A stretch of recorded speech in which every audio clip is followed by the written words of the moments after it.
લોકશાહીનો ખુલ્લો પર્વ છે। 30 વર્ષથી સરકારમાં તમે બેઠા છો, લાખોની કરોડો રૂપિયાના વિકાસ કામની તમે ગાથાઓ ગઈ રહ્યા છો, તો અમારા ઉમેદવારને ચૂંટણી લડવા દો। આજે હવે એને એમ કે છે કે આ ફોર્મ પાછું ખેંચાઈ લઈને ને આજે પૂછ દેશે। તમારે કેસ હતો કે પ્રોબ્લેમ હતો, આટલા દિવસ હતા, આટલો બધો સમય હતો, ત્યારે ક્યાંય કાર્યવાહી ના। અત્યારે હાલના સત્તા પક્ષના જે સભ્ય છે ભાજપના, તેમણે તે ટેકેદારને જેવું જાણવા મળ્યું કે ટેકેદારને તેમના તરફથી ઉઠાવવામાં આવ્યા છે, એટલે ઉઠાવવામાં ક્યારે આવે? ધાક ધમકીથી, પ્રેમથી તો કોઈ આવે નહીં। લાલચ આપીને બેસાડવા માંગે છે કે ભાઈ તમે ફોર્મ પાછું ખેંચો। મારા સગા સંબંધીઓ, મારા જે ઓળખીતા છે, એના દ્વારા મને લાલચ આપવામાં આવે છે। સવારથી ઓફિસે ટોળું આવીને બેઠું છે અને એટલું પ્રેશર કરે છે અને ધમકીઓ એટલી આપે છે અને કે તમને આ કેસમાં ફસાઈ દઈશું, આ કેસમાં ફસાઈ દઈશું। અંદર મેં પોતે આંગણવાડીમાંથી દારૂની પોટલીઓ પકડી છે। ત્યાંના છોકરાઓ બહાર ગ્રુપિઝમ કરીને દારૂ પીને બેસે છે। રાત્રે અડધી રાત્રે છોકરીઓ નીકળે એટલે પથરાવ કરે। સેફટી એક કે જગ્યા નથી। ભાજપ સરકાર કાયમ કહે છે સેફટી છે, તો ક્યાં છે સેફટી? મેં તો એના કરતાં તમે એજીએમ બોલાવો ને તમારી ડેબિટ ક્રેડિટ શીટ્સ કાઢો તો કોનું કલંક છે ખબર પડી જશે। તો કે એવું નથી હું કહેવા માંગતો, પણ તમે જે કરો છો એ ખોટું છે, કારણ કે ભાજપનો બહુ સપોર્ટ છે સોસાયટીમાં।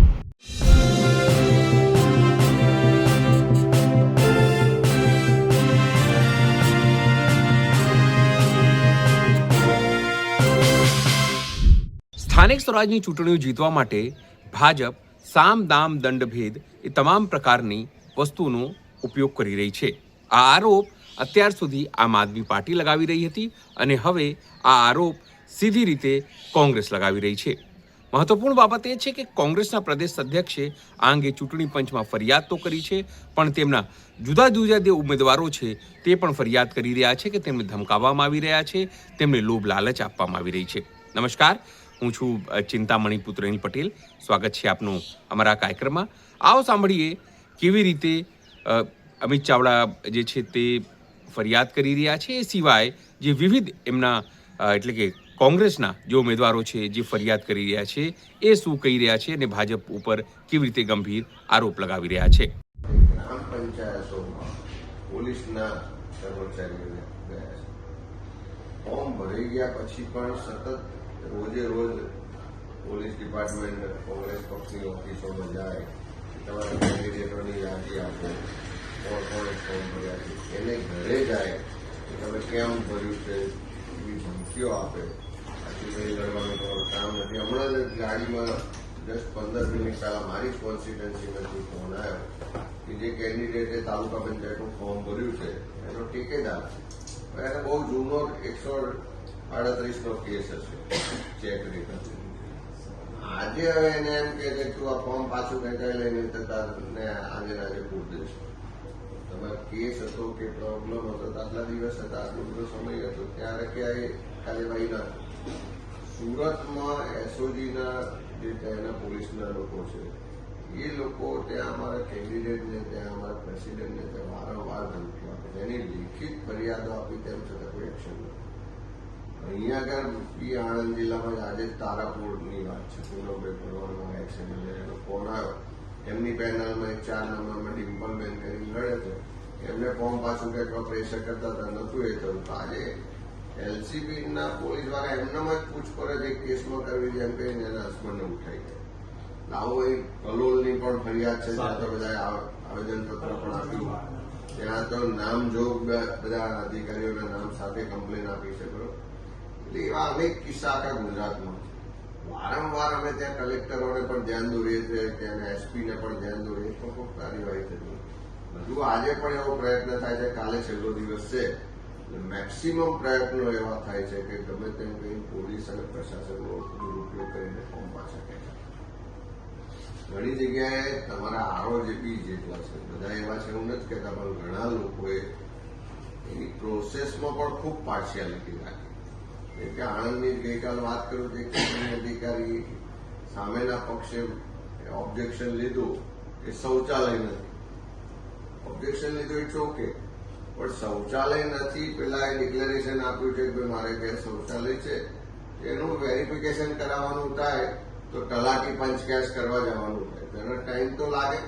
ચૂંટણી અધિકારી એમ કે 3 વાગ્યા પહેલા જો તમારું ડોક્યુમેન્ટ સહી ના આવ્યા પંચ કેસ કરે તો તમારું ફોર્મ રદ કરી દેશું. કેટલી દોડા દોડી કેટલા ફોન કરવા પડે ત્યાર પછી એને મતલબ કે રાખ્યું ને કલેક્ટરે ઇન્ટરવ્યુ થયા હતા. એટલે કહેવાનો મતલબ કે પાર્શિયાલિટી રાખે છે. અનેક જગ્યાએ ભાજપના ઉમેદવારો બે જગ્યાએ મતદાર યાદી નામ હોવાના દાખલા છે. કોન્ટ્રાક્ટ ગવર્મેન્ટના હોય છે, ઓફિસ ઓફ પ્રોફિટના નિયમ લાગુ પડે છે, એના પુરાવા આપ્યા છે, તેમ છતાં ફોર્મો રદ કર્યા નથી. જ્યારથી મહાનગરપાલિકા નડિયાદમાં પ્રથમ ઇલેક્શનમાં અમે ઉમેદવારોના ફોર્મ ભરાયા અને યાદી જાહેર થઈ ત્યારથી લોકોના પેટમાં તેલ રડી ગયું હતું અને અમારા ઉમેદવારો ઉપર પ્રેશર કરી ફોર્મ પાછું ખેંચવા માટે ખૂબ દબાણ લાવવાનું શરૂ કરી દીધું હતું.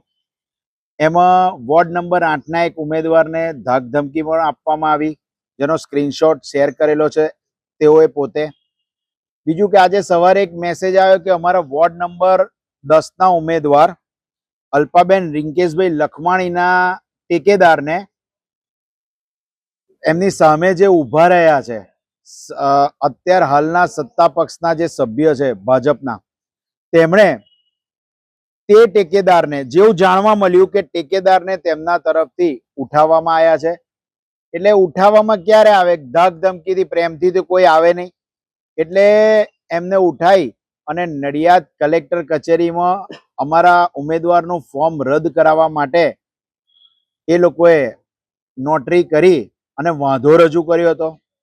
જેની અમને જાણ થતા તાત્કાલિક ધોરણે અમોએ જ્યારે પણ નિયમ મુજબ એવું છે કે જ્યારે પણ ઉમેદવાર ફોર્મ ભરવા આવે ત્યારે જે અહીંના અધિકારી છે તેમની સામે વિડીયોગ્રાફીમાં એ ફોર્મ ભરાય છે.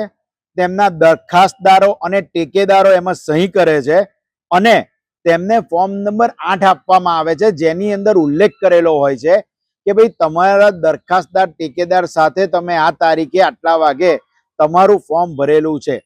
આવો લેટર પણ મળેલો હોવાથી અમે આજે જે તે અધિકારીને અમે વાંધો રજૂ કર્યો કે ભાઈ દરખાસ્તદાર અને ટેકેદાર આપની જ કચેરીને વિડીયોગ્રાફીમાં આજે ફોર્મ જમા કરાયું છે, એટલે બધા જ અમારા કાગળિયા જોઈ અને અધિકારીશ્રીએ જે ઉમેદવાર છે સામા પક્ષના તેમની અરજી રદ કરી હતી અને ત્યારબાદ તો જાણે રાફડો ફાટ્યો હોય એ રીતે 20 ટેકેદાર દરખાસ્તદારો અમારા કોંગ્રેસના ઉમેદવારના દરખાસ્તદારો ફોર્મ પાછું ખેંચવા આવ્યા, જેના અનુસંધાનમાં જે વોર્ડ નંબર 10માં પ્રક્રિયા થઈ, જે કાનૂની પ્રક્રિયા છે, જે ચૂંટણી પંચના નિયમમાં છે કે એકવાર દરખાસ્તદાર અને ટેકેદાર સહી કર્યા બાદ જો તેની સહી ખોટી હોય અથવા બીજા કોઈએ કરી હોય તો જ ફોર્મ રદ થાય, બાકી કોઈ ફોર્મ રદ થાય નહીં.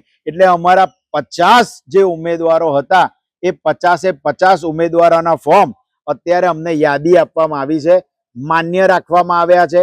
પરંતુ આપની સમક્ષ કહીશ કે અમારા 4-5 ઉમેદવારોને સતત ધાકધમકી મળી રહી છે, તેમના પરિવારને ધાકધમકી મળી રહી છે. લોકશાહીનો ખુલ્લો પર્વ છે. 30 વર્ષથી સરકારમાં તમે બેઠા છો, લાખોની કરોડો રૂપિયાના વિકાસ કામની તમે ગાથાઓ ગઈ રહ્યા છો, તો અમારા ઉમેદવારને ચૂંટણી લડવા દો, અમારું પાણી બજારમાં મપાવા દો. અમે માત્ર નડિયાદના વિકાસ માટે નીકળ્યા છે. જે 30 વર્ષમાં કરોડો રૂપિયા આયા એમાં ભ્રષ્ટાચાર અને ગોટાળા થયા છે, અધિકારીઓએ નાણાંનો બેફામ ઉપયોગ કર્યો છે. એ આજે સાબિત કરી બતાવે છે કે આટલો બધો લોકશાહી પર હુમલો જેમાં અમે આજે જીત થઈ છે અમારી. એટલે આપના દ્વારા જણાવું છું કે કોઈ અફવામાં ના રહેશો. કોંગ્રેસ પક્ષના 50 ઉમેદવારો અત્યારે હાલ પાસ થઈને 50 જણની યાદી મારા હાથમાં છે. એટલે અમારા બીજા ઉમેદવારોને ધાક ધમકી નહીં આપી અને એમને ચૂંટણી સ્વતંત્રતાથી લડવા દો. તમે 30 વર્ષ શાસન કર્યું છે, માત્ર પ્રજા જોડે વિકાસના નામે તમે મત માગો. હવે જોવું રહ્યું કે પ્રજા શું કરશે. મારું નામ બીનાબેન જયમીનભાઈ મોદી છે. હું 48 રામોલ હાથીજણ વોર્ડ કોંગ્રેસ સમિતિમાંથી ઉમેદવાર છું. મેં જ્યારથી પણ ઉમેદવારી ફોર્મ ભર્યું છે ત્યારથી મને એક અજાણ્યા નંબર પરથી ફોન આવે છે મેં તપાસ કરી તો મને જાણ થઈ કે આ નંબર મૌલિક પટેલ નામના વ્યક્તિનો છે, જે મને પૈસાની લાલચ આપીને બેસાડવા માંગે છે કે ભાઈ તમે ફોર્મ પાછું ખેંચો. મારા સગા સંબંધીઓ, મારા જે ઓળખીતા છે એના દ્વારા મને લાલચ આપવામાં આવે છે. આ જ વિડીયો દ્વારા હું એક વાત જાહેર કરવામાં આવું છું, મહેરબાની કરીને મને કોઈ પૈસાની લાલચ આપશો નહીં. હું ના બેસી છું, ના બેસીશ અને છેક સુધી લડીશ. હું કોંગ્રેસ માટે જ લડું છું અને કોંગ્રેસ માટે લડીશ. હું જનતાની સેવા કરવા માટે ઊભી થઈ છું, ના તે પૈસા માટે. અને જેને પણ મારી સામે લડવું હોય એ આવી જાય ઇલેક્શનના દિવસે. હું સામે મેદાને જંગ કરવા તૈયાર છું. જય હિન્દ. આજ સવારની વાત છે, 10 વાગે. મારો ઓટો કન્સલ્ટનો બિઝનેસ છે, મારે ફરવાનું કામ હોય. આજ સવારથી 10 વાગ્યાથી હું નીકળ્યો એક કસ્ટમરની ગાડી લેવા માટે. સવારથી ઓફિસે ટોળું આવીને બેઠું છે અને એટલું પ્રેશર કરે છે અને ધમકીઓ એટલી આપે છે અને કે તમને આ કેસમાં ફસાઈ દઈશું, આ કેસમાં ફસાઈ દઈશું, આવી ધમકીઓ આપે છે. અને મને હાલ બી રિસન્ટલી મારે કંટાળીને ફોન મૂકી દેવા પડ્યા અને મેં સવારનું ખાધું નથી. એટલે આવી હેરાનગતિ છે. મારા ઘરે જઈને બી, મારા મધરના ત્યાં જઈને એ પ્રેશર કરે છે કે ભાઈ પ્રદીપભાઈ તમે ટિકિટ પાછી લઈ લો. ત્યારે ગુજરાતના ભાજપના પ્રમુખની જવાબદારી બને છે કે એમના રાજ્યમાં કઈ રીતનું તંત્ર ચાલી રહ્યું છે. બેન દીકરીઓ માટે સલામતીની વાતો તો બહુ કરે, પણ હકીકત શું છે એ તમે જોઈ રહ્યા છો તે કેવી હાલત કરે છે. એને તો હું લાઈવ એક્ઝામ્પલ પણ આપી શકું છું કે જોધપુર વોર્ડમાં ઓરડાના છોકરાઓ અંદર, મેં પોતે આંગણવાડીમાંથી દારૂની પોટલીઓ પકડી છે. ત્યાંના છોકરાઓ બહાર ગ્રુપિઝમ કરીને દારૂ પીને બેસે છે. રાત્રે અડધી રાત્રે છોકરીઓ નીકળે એટલે પથરાવ કરે. સેફટી એક કે જગ્યા નથી. ભાજપ સરકાર કાયમ કહે છે સેફટી છે, તો ક્યાં છે સેફટી? પોતે મારી દીકરી છે, હું પોતે નીકળતા મને બીક લાગે છે. આ જ બધા દુઃખ અને આ જ લાગણીઓની સામે તમે કોંગ્રેસ પક્ષમાંથી ચૂંટણી લડી રહ્યા છો અને તમે ચૂંટણી જીતવાના છો. આ સમય વીતી જવાનો છે. લોકશાહીની અંદર આજે આ પ્રમાણે જે લોકો વર્તી રહ્યા છે એ ના વર્તી શકાય અને આપણે કોંગ્રેસ પક્ષ વતી આવા લોકોને કાયદાનું ભાન કરાવીશું.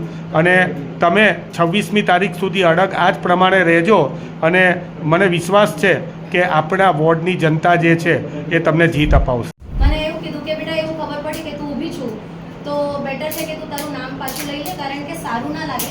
આપણી સોસાયટી ઉપર આ કલંક લાગે છે. એટલે મેં રાજુભાઈ અમરકોટિયા એમને એવા વર્ડ્સ વાપર્યા કે આ તારી ઉપર, તારા લીધે અમારી સોસાયટી ઉપર કલંક લાગે, કારણ કે રોઝવુડ એસ્ટેટ જે છે એ ભાજપની સોસાયટી છે. મેં કીધું મને તો પહેલાં એ કહો કે પાછું આ વસ્તુ ક્યાંથી ઊભી થઈ કે સોસાયટી કોઈ પર્ટિક્યુલર પાર્ટીની થઈ ગઈ. પછી સેકન્ડરી કે તમે વર્ડ મને વાપરી ના શકો કે કલંક છે. મેં તો એવું તો હું કોઈ કામ નથી કરતી અંદર, કે એવું તો હું કંઈ બોમ્બ બનાવતી હોઉં કે ભ્રષ્ટાચાર કરતી હોઉં કે કરપ્શન કે કલંક લાગે છે મારા લીધે સોસાયટીના નામે. મેં તો એના કરતાં તમે એજીએમ બોલાવો અને તમારી ડેબિટ ક્રેડિટ શીટ્સ કાઢો તો કોણ કલંક છે ખબર પડી જશે. તો કે એવું નથી હું કહેવા માંગતો, પણ તમે જે કરો છો એ ખોટું છે, કારણ કે ભાજપનો બહુ સપોર્ટ છે સોસાયટીને. મેં તો તમને તમારું આઉટલુક છે કે તમે નવરાત્રિમાં આરતી ઉતારવા માટે અમિતભાઈ ઠાકરને બોલાવશો. It's none of my concern. એ તમારું તમે ઉલ્લું સીધું કરો છો એટલા માટે બોલાવશો. બાકી હું તો ફોર્મ પાછું લેવાની નથી. મેં કીધું કે તમે એવું જોયું ને કે કોઈ એક યુથ ઊભું છે, આજે ડેવલપમેન્ટની વાત કરે છે, એજ્યુકેશન સેક્ટરથી છું હું, તો એજ્યુકેટેડ વર્ગને આગળ લઈએ અને જે લોકોને એકચ્યુઅલ પ્રોબ્લેમ થાય છે, આપણા યુથ જે બહાર કન્ટ્રીમાં છે એના કરતાં અહીંથી જ એને ગ્રાઉન્ડ લેવલ ઉપર કામ સ્ટાર્ટ કર્યું. તો મને એમને એવા વર્ડ વાપર્યા કે એજ્યુકેશન ઇમ્પોર્ટન્ટ નથી હોતું, એક્સપિરિયન્સ ઇમ્પોર્ટન્ટ હોય છે. પૈસા કોણે ઓફર કરી હતી? ના, મને પણ કરી છે વિનોદભાઈ પટેલ. કોણ છે એ? જોધપુરના બીજેપીના ઓપોઝિશન ઉમેદવાર. આ સમગ્ર ઘટના સાંભળીને આપને શું લાગે છે? જરૂરથી અમારા કોમેન્ટ બોક્સમાં કોમેન્ટ કરજો. એ સિવાય અમારી યુટ્યુબ ચેનલ લાઈક કરો, સબસ્ક્રાઇબ કરો, બેલ આઇકન દબાવો. સાથે અમારી વેબસાઇટ છે www.gujaratplus.in. ત્યાં પણ જઈને તમે વધુ અપડેટ થઈ શકો છો. અત્યારે માટે બસ આટલું જ. નમસ્કાર.